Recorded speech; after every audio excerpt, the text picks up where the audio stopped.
ఎప్పటికప్పుడు తాజా వార్తలను అందిస్తున్న ఏపీ పవర్ న్యూస్ కు స్వాగతం. అనకాపల్లి సూర్య హాస్పిటల్లో గర్భిణీ మృతి, బంధువుల ఆందోళన.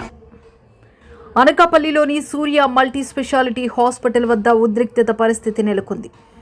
గొల్లగాని లావణ్య అనే గర్భిణీ మహిళ చికిత్స పొందుతూ మృతి చెందడంతో ఆమె బంధువులు ఆసుపత్రి ఎదుట ఆందోళనకు దిగారు. లావణ్యను ప్రసవం నిమిత్తం సూర్య మల్టీ స్పెషాలిటీ హాస్పిటల్కు తీసుకురాగా శుక్రవారం డెలివరీ నిర్వహించి అనంతరం అబ్జర్వేషన్లో ఉంచినట్లు బంధువులు తెలిపారు. అయితే ఆమెకు బ్లడ్ ఇన్ఫెక్షన్ వచ్చిందని, ఇక్కడ మెరుగైన చికిత్స అందించడం సాధ్యం కాదంటూ విశాఖపట్నంలోని ఓ ప్రైవేట్ ఆసుపత్రికి రిఫర్ చేసినట్లు పేర్కొన్నారు. విశాఖలోని ప్రైవేట్ ఆసుపత్రిలో పరీక్షలు నిర్వహించిన అనంతరం లావణ్యను కేజీహెచ్కు రిఫర్ చేశారు. అక్కడ చికిత్స పొందుతూ లావణ్య మృతి చెందినట్లు బంధువులు తెలిపారు. మృతదేహాన్ని బంధువులు తిరిగి అనకాపల్లిలోని సూర్య మల్టీ స్పెషాలిటీ హాస్పిటల్ వద్దకు తీసుకువచ్చి ఆసుపత్రి బయట ఉంచి ఆందోళన చేపట్టారు.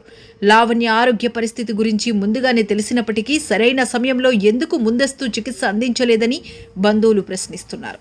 ఈ ఘటనపై ఆసుపత్రి యాజమాన్యం వివరణ ఇవ్వాలని, తమకు న్యాయం చేయాలని బంధువులు డిమాండ్ చేస్తున్నారు. ఘటనకు సంబంధించి పూర్తి వివరాలు తెలియాల్సి ఉంది.